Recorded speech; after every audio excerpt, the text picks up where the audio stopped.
obviously invited, so call me back. Okay, love you. Bye.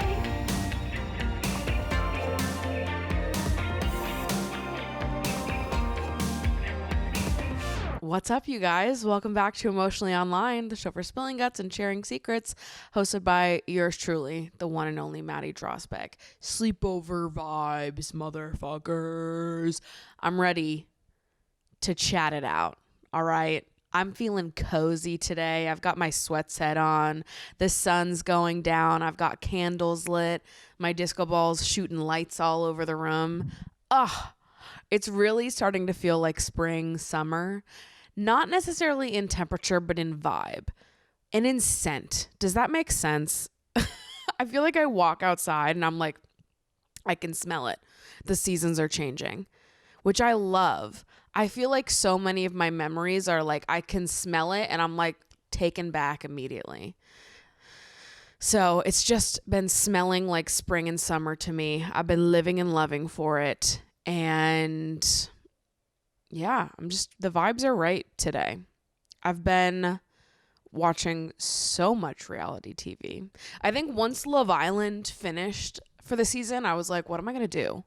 What do we do now? It's like a full-time job being a Love Island fan. And then when it's gone, you're like, well, what the fuck am I supposed to do? And I was on my movie kick. I've completely fallen off my movie grind. Maybe I'll watch a movie tonight, actually. I've only watched one movie during the month of April so far, which is really not fucking good. I was doing well and then I totally fell off. But I've been watching a lot of reality TV instead. So I watched Perfect Match, which I was behind on. I was late to the game on that.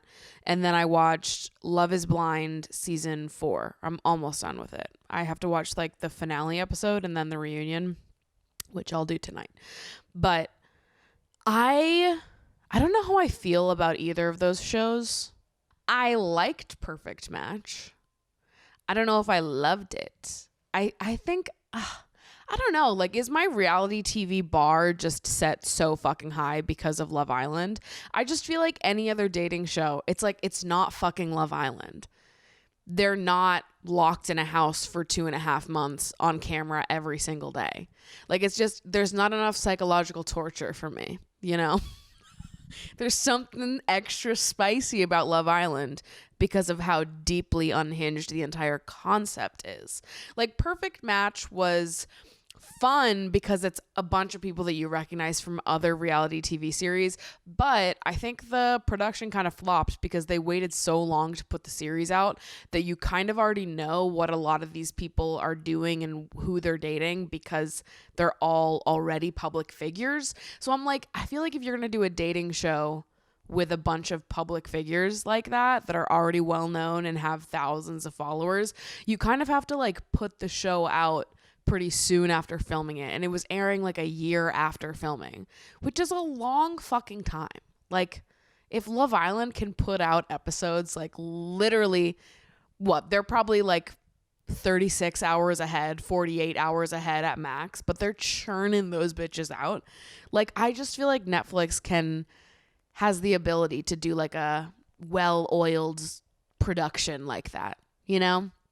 A year of a turnaround of a show of a bunch of people that we already know, I just feel like it waited too long because you already know like the two biggest people on Perfect Match. I feel like enough time has passed, so this isn't a spoiler, but if you want to skip, I always have the timestamps listed.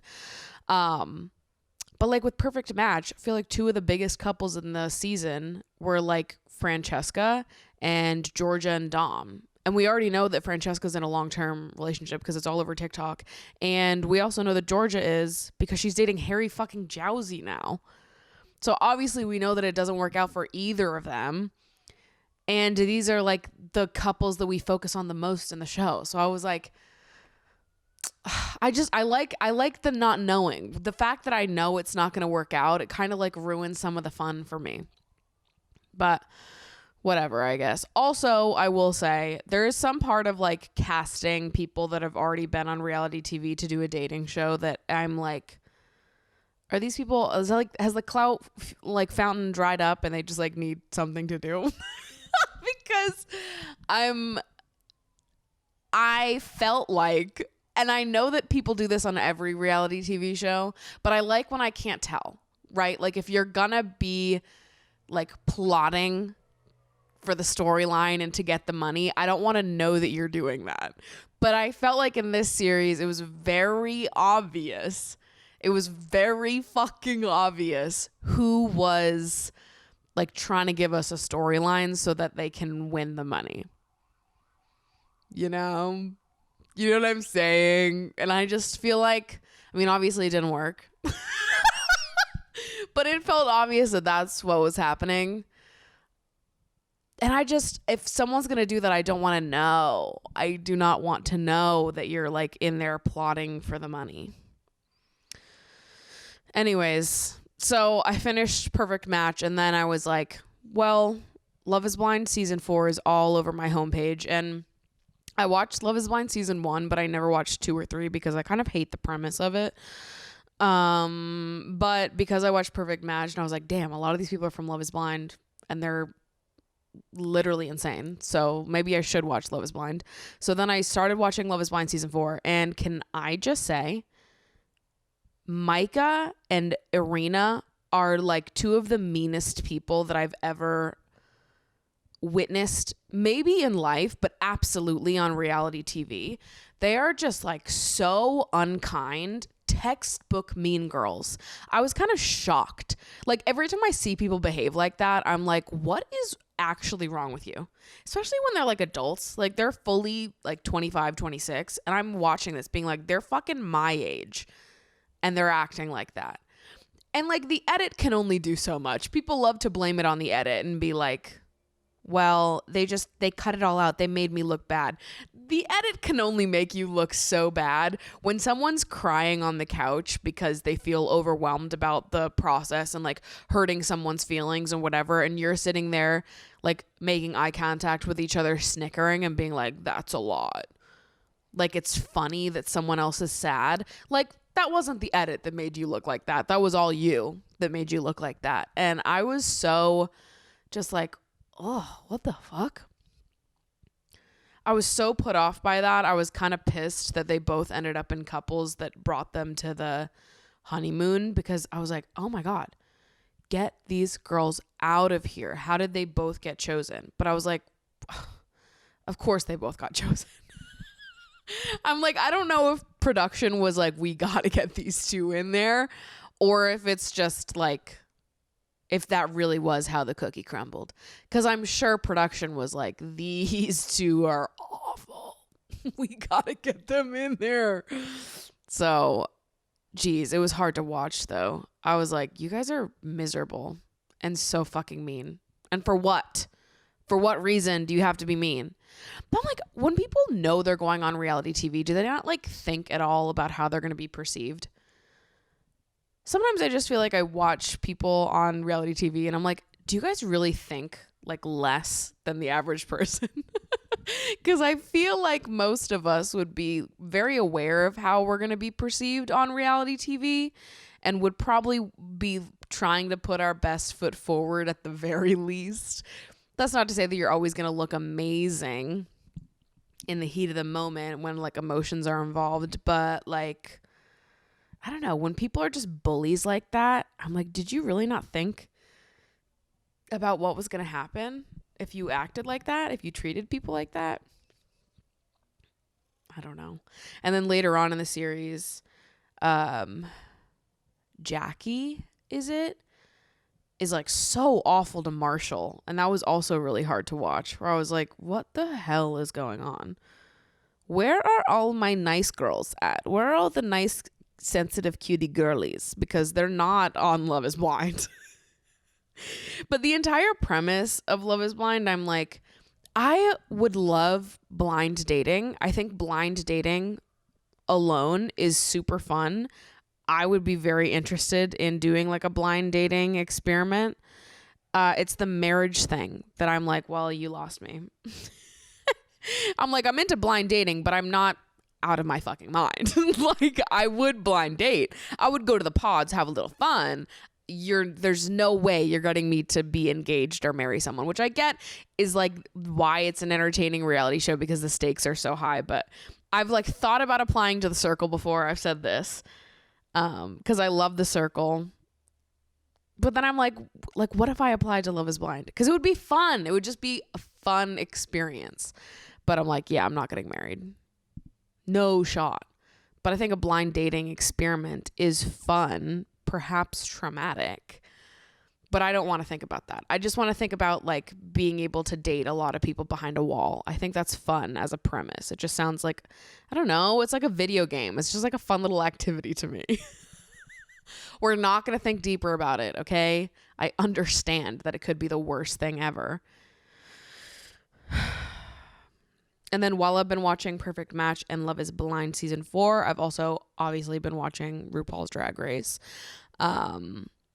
Season finale just happened this past week. Sasha Colby is our winner, which I love Sasha. I'm very happy that Sasha won, but Anitra was my favorite queen of the season. Anitra was the runner-up.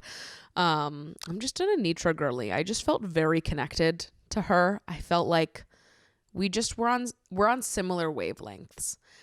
I always like the people that are very like creative and big and like captivating, but they're also more reserved and introverted. They're not shy though. Like there's a difference. And I feel that way about myself, where I'm definitely not shy, but I am more introverted and reserved, but most of the things that I do are not that. A lot of contradictions, but also not at all. But that's how I felt about Anitra, where I just resonated with her whole gig and I loved her. So I thought it was a really good season of Drag Race overall. And then now I'm starting a Jersey Shore watch club with my friends. Every Sunday for the next 7 months, we are watching Jersey Shore, going through all of the original seasons. And I'm so excited. I've seen Jersey Shore all the way through like a million fucking times. That is really the best reality TV show to me. Love Island as a concept is the best reality TV show, and season 5 is like up there for me. I mean, season 5 Love Island UK season 5 specifically is the best season of reality TV ever to me. It's so fucking good. But as a series, Jersey Shore is the best reality TV show. And I was a huge Jersey Shore fan when it was airing. I was in 7th grade when Jersey Shore originally aired. I believe it came out in 2009. And you just had to fucking be there. Like that's all I can say is you had to fucking be there. You had to be a 7th grader in the year 2009 when Jersey Shore came out to like fully understand what I'm talking about when I say you just had to fucking be there. And some of my friends have never seen Jersey Shore all the way through. They've just seen little bits and pieces of it. And I was like, oh my God, guys, you've got to fucking watch it. We have to just make a Jersey Day club and watch Jersey Shore all the way through. It is iconic and legendary. It shaped a generation. And the fact that some people don't even know, some people don't even understand the influence that Snooks and DJ Pauly D have had on us. JWoww is my fucking mother, bro. And when I was growing up, I had all of the seasons of Jersey Shore on DVD box set. And after they aired, I would invite my friends over on the weekends and we would have our own Jersey Day watch parties where we'd go through and rewatch the episodes from the season because we fucking loved that stupid fucking show. One time I waited in line outside of a liquor store with my cousin to try to get the situation to sign a bottle of vodka because he was doing like a collaboration with Smirnoff or something. He was like 4 hours late, so I ended up leaving. But wouldn't that be kind of iconic if I, as like a 14-year-old, had met the situation with my cousin and got him to sign a bottle of vodka that my cousin was going to have to buy because, again, I was 15. Also, the situation literally sucked. I don't know why I went. But it was more about like the memes and jokes of it all. I did tour the shore house. I did get a sweatshirt pressed at the Shore store by Danny. Great times. Like, honestly, what was fucking better than that?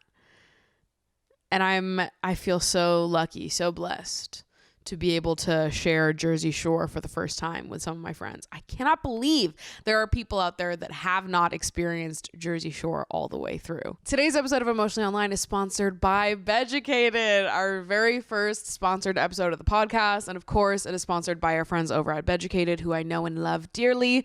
You know them, you love them. Beducated is an online course platform with audio, video, and written guides, all with the intention of enhancing your love and sex life, baby. Beducated wants you to enjoy more sex and enjoy sex more, build up your confidence, and communicate better. I think the best part about Beducated is that they create content that not only covers a lot of the topics that you would typically hear talked about in sex education classrooms, but they're also talking about and covering a lot of topics that you would absolutely never hear talked about in a sex education classroom, but it's answering the questions that you would really secretly want to know the answers to. So for example, one of the courses on here that I think is incredibly helpful, but is definitely not something you would typically get in a sex education classroom, which is called Dirty Talk Skills. And in this course, you learn how to be comfortable with dirty talk, 7 different types of dirty talk and when to use each one, sexy phrases to get you started, and how to master timing, wording, and context within dirty talk scenarios. There are so many people that are so curious about dirty talk, that are in long distance relationships trying to spice things up, keep things going with their partners, but they're just not sure where to start. And on top of the fact that they're covering topics that are not often talked about, they're also covering them in ways that you would literally never see anywhere else. So if you're taking a course about blowjobs or cunnilingus, you are also going to be able to watch video examples of the techniques they're talking about, which I think can be a big confidence builder in the bedroom, to be able to learn about sex not through watching porn, but literally through watching sex ed videos that give you all the answers that you want, visual representations of those answers, all without beating around the bush. So if you're interested in trying out Beducated, you can use code Maddie for 40% off the yearly pass. So again, that's code Maddie for 40% off the yearly pass at Beducated. All the links will be in the description of this episode. So anyways, we've been in a reality TV kick lately. Just been soaking up the sun a little bit, just, taking in as much information as possible about reality TV stars, because I just love it.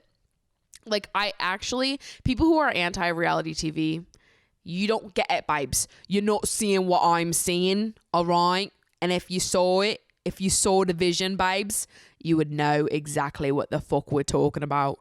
I'm losing my accent. Enough about it, babes. We've got topics to get into here. We've got things to talk about. We've got gossip and secrets to share. So let's dive into some audience submissions.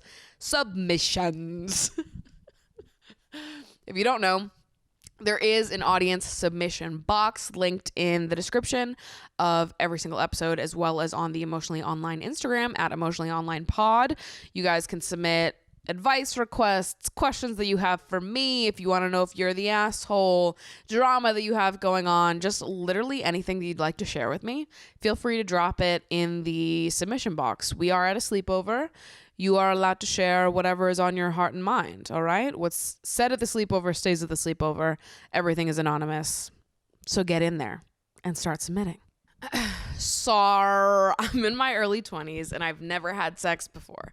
Not for any particular reason. The opportunity has just never come up. I've always been a late bloomer to everything and never felt a very strong desire to engage in anything like that in high school. But man, you could say this past year I have really come into my sexual self, and it's something I'm much more interested in.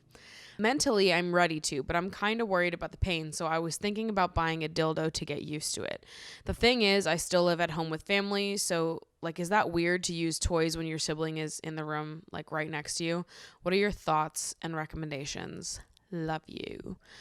For starters, I just want to say that there's no such thing as a late bloomer, and I don't think there is anything uncommon or out of the ordinary of being in your early 20s and not having had sex before. I think that through media and TV and movies, we're conditioned to believe that a lot of people are fucking in high school, and I would just like you to know that there are a lot of people that are not fucking in high school. And I think that there is a large percentage of people that are not having those sexual experiences as teenagers. And that's totally fine. Second thing I'll say is I am always going to encourage masturbation. I think it's a beautiful, wonderful thing to be able to explore your own body on your own terms, on your own time, to feel comfortable with it, to learn what feels good, what doesn't feel good, to get used to those sensations on your own. I find that it is a very personal thing, and it is something that, I don't know that my recommendation is to masturbate to get used to the pain. I don't know that that's how I would put it. How I would say it is more, I think it's a great thing to masturbate so that you are connected to your body and what feels good, what doesn't feel good, and just so that you have a more clear understanding of what pleasure looks like and feels like for you. The third thing I'll say here is that I also don't really think you need to be worried about pain during sex. Obviously, it is a new sensation, but with a little bit of lube and some patience, there shouldn't be any pain during sex. So I wouldn't worry too much about pain as long as you are with someone that is taking their time, has a little bit of patience, and is open to using lubricants as needed, because lube makes everything feel a lot better. It's going to vary from person to person. So if you don't feel comfortable masturbating while your siblings or parents are in the house, I think that's completely fair to not feel comfortable about that. Personally, I wouldn't care. Like, if you've got your own room and you can take some time to yourself, I don't think there's anything wrong with exploring your sexuality in the same house as your family members. That's also because I just don't see sex and exploring your sexuality as being something to be ashamed of in any way. This is like not an apples to apples comparison, but it's like the same thing as when it's not the same thing. Let me use my words correctly here. It is not the same thing, but it reminds me of when people will ask me if I kick Mango out of the room when I masturbate. And I'm like, no, of course not. Do you think I'm like, Mango, get the fuck out of my room, close the door, lock her out when I need to masturbate? Of course I don't do that. A lot of people do, which that's fine if you don't feel comfortable with your pets being in the room when you do things like that. But I just feel like pets don't have the same kinds of like knowledge of the taboos around sex that we do. I don't want to project any of that onto my fucking cat. What I'm doing is so natural and normal, and like I don't need to sit here and be like, sex is weird and masturbation is taboo, so let me kick my cat out of the room even though she has no idea what the fuck is going on. You have no idea, and if you did know, you would be a big supporter of it. I fucking know you. Right? I know you. I know your heart, you little cutie girl. So, I don't know. I think it just depends on what it is that you're comfortable with. It's fine if you're not comfortable masturbating in the same house as your parents and siblings are in, or if you only want to explore that when they're out of the house or whatever. It's up to you. But if you are comfortable with it, I don't think there's anything wrong with it. You've got your own space. You can do whatever the fuck you want to do.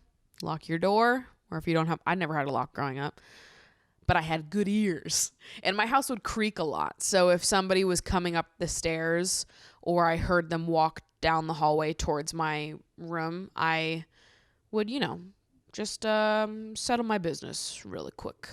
I didn't own a vibrator or a dildo in high school, though. I didn't own a vibrator until like mid-college. We were going old fashioned back then. We were going manual. Which is easier to hide, because if you hear someone, or even like someone just grabs the door, it's very easy to just like pretend your hands were on your stomach or something. So I don't know. Vibrators and dildos are obviously a little bit different when it comes to like how discreet it's going to be. But anything is possible. If you feel comfortable with it and want to experiment with it, I'm all for it. Fucking why not, brother? Get in there. All right. Next up here, we have someone that asks, "Hi, Maddie. I just want to say I love your content and I feel more confident in terms of body image and boundaries because of you. So thank you. That means a lot to me. I'm so happy to hear that. To start off, I agree with a lot of your values in terms of relationships, so I'd like to get your input on this subject. Would you maintain a friendship with a cheater? I have always had absolutely no tolerance for cheating in terms of relationships. Additionally, I cannot bring myself to want to form friendships or connections with people who nonchalantly do this. Recently, I found out indirectly that a friend cheated on their long-term partner, which just made me feel disappointed in them. I have not openly expressed these feelings, though, since I don't want to contribute to any drama. I feel like I want to distance myself from my friend due to this, but I know some people would consider that dramatic since she cheated on her partner, not you. I know relationships can get complicated, but I'm not sure if I can personally see past cheating since it inflicts so much pain to the people involved. This is a very interesting question. It's one that I have a lot of thoughts on. I think my stance on cheating is pretty clear. I've talked about being the other woman unknowingly before and how much that pained me to be a part of that kind of behavior, like against my will, and like how truly despicable cheating is. So my feelings are strong, strongly against cheating, as I'm sure is obvious. And so I can relate to you on that front of things. What I will say, though, is that though we can all be on the same page that cheating is bad and no one should ever do it, it is extremely harmful and painful to the people that are involved. I also think that good people do bad things sometimes, and we can make mistakes and have grace for the people that we love to make those mistakes. All without ever enabling them or disregarding the behavior. I think that I love my friends, right? And I hope that they always make the best decisions. I hope that they always lead with their heart first, that they show up as the people I know them to be. But if there are moments in this life where one of my best friends suffers a lapse of judgment, things are going on, life is happening, and they cheat on a long-term partner of theirs, my reaction to that is not going to be to end the friendship. It is going to be to sit down with my friend, give them my honest feedback, and try to help them move forward from this. So my gut reaction, if I heard that one of my best friends cheated on their partner, I would sit down with them and I would say, oh gosh, I love you so much. I know you. I know your heart. I don't understand why this happened. I'm not sure I ever will. I know this isn't you. This sucks. This should have never happened. But I love you. I'm here for you. We're going to work through this. Let's start by figuring out how you're going to tell them. Because we're not keeping this under wraps, babes. I love you. I will not enable you in this. You have now told me I'm now involved. So let's come up with how we're going to, move forward from this and be honest about everything. Making mistakes is fine. We are not perfect people. Shit happens. Sometimes we will do things in this life that do not align with the people that we are. And I think it's important to hold space for people to be imperfect, to do bad things, but still be good people. I do not believe in writing people off as like good or bad based on one lapse in judgment. Where my opinion might start to change is if this is someone who cheats over and over again with seemingly no remorse for what goes on. But if this is a friend of mine who I know is good, who I know has a heart of gold, and they've just fucked up and they feel bad about it and they don't know what to do, and I've heard about this, they're coming to me, hopefully. They're coming straight to me and being like, please help me. What do I do? I fucked up. I have empathy for my friends in that situation, and I can disagree with what they did and be disappointed in them in a way that I'm sure they're also disappointed in themselves if they are the type of person that I think they are, if they have the type of heart that I think they have. but I can stand with them in that moment, and we can look at each other and they can be like, I'm disappointed in myself. And I can say, I'm disappointed in you too, but I know your heart and this is not you. So let's figure out how we can move forward from this, how we can heal from this so that we don't have a situation like this happen again in the future. Good people can do bad things. And sometimes it is not so easy as to just be like, this horrible, awful thing happened, and because you did it, that means you're a bad, irredeemable person. We're not infallible people.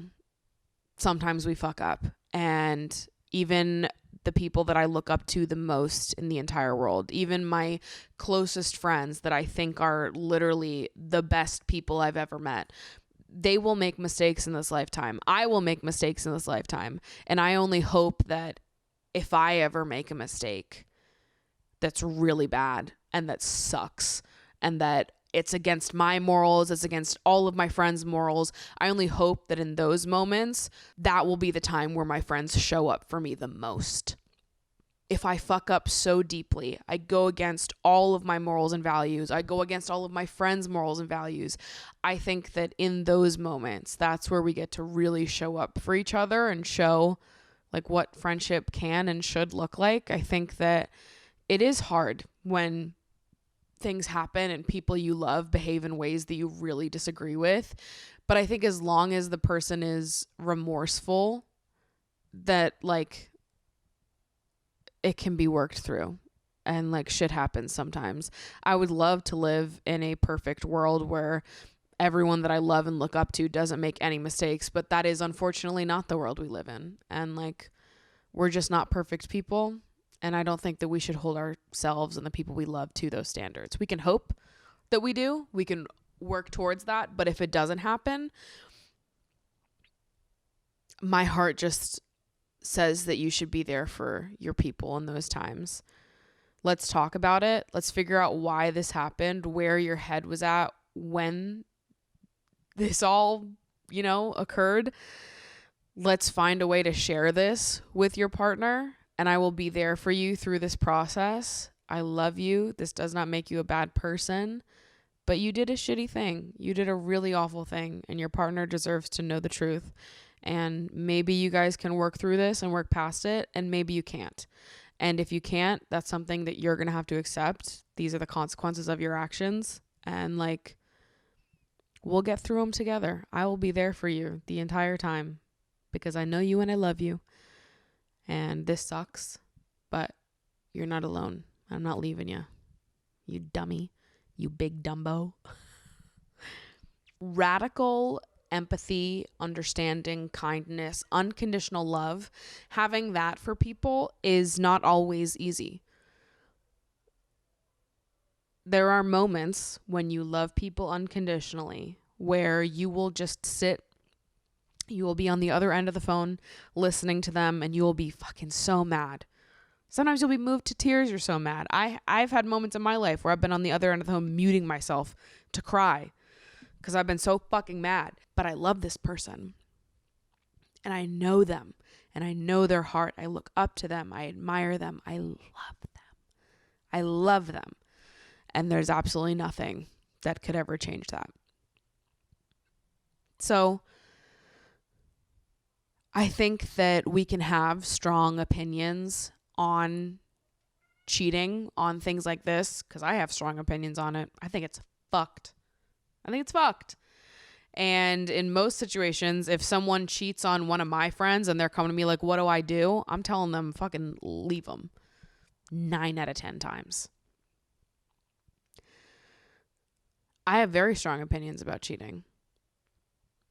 But even though I do have those strong opinions, I also recognize that there will be situations in this life where the people that I love are not the victims. They are the people that are inflicting that pain on others. And in those moments, I think it's important to show up and be there for each other because we are not perfect people and shit happens sometimes. And you can be honest with your friends, tell them that you're disappointed and that this is fucked up, and you're disappointed in them and you're confused how something like this could even happen, but also that you're not leaving them and that you're going to be there and you're going to help them navigate through this and get back to the person that you know that they are. Now, if they're actually a shitty person that just like cheats willy-nilly and doesn't give a single fuck, none of what I just said applies. I'm talking specifically about people who like, you know, their heart, you know that they're good and they just fucked up and they're aware that they fucked up. But if someone's like a serial cheater and they don't give a single fuck about their partners, yeah, everything I said does not apply. So I don't know what type of person your friend is or how deeply and unconditionally you care about this person. I don't know what type of friendship this is, but you know, something to think about. I think we can have grace for people even when they do really, really fucking shitty things that we disagree with. Hi, Maddie. When you hook up with someone you don't know very well, whether it is a casual situation or if you just started dating, do you feel safer / more comfortable going to their place or taking them to yours? I've heard pros and cons to both sides and would love to hear your thoughts. I am absolutely someone that prefers being in my own apartment when I hook up with people. I haven't been over a man's apartment in God knows how many years. I do not want to go over a man's apartment. I have no interest. I think my sort of take on it is just that like I feel more comfortable in my own space. I can control more within my own space. I have my vibrators, my lubes, everything that I would want to make myself comfortable during sex here. If a sleepover ends up happening, like there's so much more that I would need. I can't just like end up at somebody's house. So it's a lot easier and more enjoyable for me when people come over here. And also from like a safety perspective, I do just feel safer in my own home. Granted that if someone's coming over here, I already feel like a level of safety about it. But also I feel safer being in my own apartment because let's say, God forbid, anything does happen. They get aggressive. They get a little weird. I know where all my shit is. All right. I know where I need to go, what I need to do to protect myself and get someone out of my apartment. And then that point forward, they do know where I live for sure. But I also live in a building with a doorman. I have a lot of neighbors. I'm not that concerned about it. I would rather be in my own space where I feel safe and where I feel like I have the tools around me to protect myself than to be in somebody else's space where everything is a mystery to me. And that's sort of how I see it on that front. But to be honest with you, if someone's coming over here at all, it's because I feel like a baseline level of comfort with them. So my decision to bring people over here instead of going over to their houses more has to do with like my comfort sexually in having all of my belongings and like my shit here. And also, to be so fucking honest with you, my apartment's way nicer than any man that I'm gonna date. So I just think we'd both prefer to be here, you know.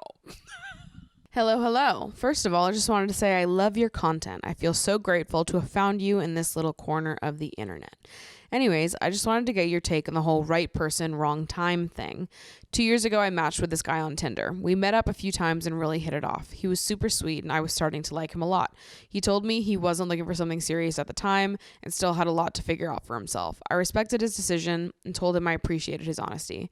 I was a little bit heartbroken as I really could have seen us progressing into something more serious, but there was nothing I could do. We kind of stopped talking from there except the odd swipe up on the Instagram story every now and then and checking up on each other every once in a while. About a year ago, he reached out and wanted to hang out again casually just to get drinks and catch up. I kept putting it off because I was about to leave for a 6-month trip and did not want to get hung up on him before I left. He stayed in contact with me throughout my whole trip, periodically checking up and kept insisting we got together when I got back. I'm just getting home from that trip now and I'm wondering if it's a good idea to meet up with him. He was a really sweet guy and I really did like him, but I don't want to get the wrong idea and break my own heart again over this. Could it really have just been the wrong time for him or am I just being optimistic? Ugh, boys suck. Okay, I'm going to answer my like overall perspective on right person, wrong time first, and then I'll go into your specific situation. Overall, I think right person, wrong time is a crock of shit, babes. I just feel like if it's the right person, it is the right time. I don't think that there's a such thing as right person, wrong time.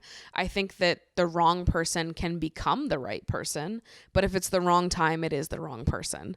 And I think that a lot of times people use the phrase right person, wrong time to hang on to things that are like dead and dusted or that need to be let go of. They like say, oh, but we were so perfect here. There was the right person, but the wrong time, to like avoid moving on or processing things or like accepting that it wasn't, or that you might have thought it was the right person, but they didn't, or whatever the situation is. So I think it's always a good rule of thumb to just be like, let's throw that phrase out the window. If it's the right person, it's the right time. If it's the wrong person, it's the wrong time. The wrong person can become the right person in the same way that the right person can become the wrong person over time. But we simply can't predict these things. We don't know. So we have no idea if that's the right person. So for all intents and purposes, if it's not the right time, it's not the right person. And I think that is just a safer way to go through life, because I think 9 out of 10 times the wrong person is not going to magically turn into the right person. And when we tell ourselves it was the right person, wrong time, we are hanging on to things that are most of the time not worth hanging on to. But in your particular situation, I don't think that there is anything wrong with going and getting some drinks and seeing what's going on. However, I would manage your expectations here a little bit, because 1, this was 2 years ago, and 2, you only met up a few times. So even if you hit it off 2 years ago, this is still essentially a stranger to you. You do not know how things are going to go, if there is even going to be chemistry the way there was 2 years ago, if they're looking for what you're looking for right now, if you even know this person enough to know that you like them. So I don't think there's any harm in meeting up and getting drinks and seeing what the vibe is, but I wouldn't make any like pre-date decisions or set any expectations within your own mind about what's going to happen here, or if anything is going to happen at all. You could go to drinks, see if there's a vibe, and find out that there's really not one. You could get drinks a few times and figure out that nothing's really there. So I don't think there's any harm in opening up a door that at one point was closed if you are still interested. But also, I would say to just manage your expectations here a little bit and be careful that you're not just getting attached to the idea of someone or what you remember of someone, because I also think the more time that passes, it's easier to look back on things with like rose-colored glasses and be like, oh, we were perfect, it was the right person, wrong time, when maybe that wasn't totally the case. So yeah, I don't think there's anything wrong with being open-minded about it, getting drinks, giving it a shot, but maybe pump the brakes on getting too emotionally invested or being super optimistic before you get the vibe, since it has been 2 years. All right, I've got so many more submissions in this goddamn box, which I love. I love how active you guys have been engaging with the show. It means so much to me. Again, this podcast is my favorite thing to create right now, so I'm so grateful to have you guys hanging out with me here every single fucking week. It is seriously so cool. I have the best fucking job in the world, and I'm just so grateful for you guys. So thank you so much for sharing little parts of your life with me, for trusting me with your stories. I promise I read everything that comes in the box, whether or not I read it on the show or not. And I just deeply, deeply appreciate you guys sharing all of your intimate little tales and stories with me. So without further ado, I am going to wrap up the episode here. If you'd like to follow me on social media, you can follow me at Maddie Drossbeck. The podcast also has an account at Emotionally Online Pod. I love you guys so much. See you next week.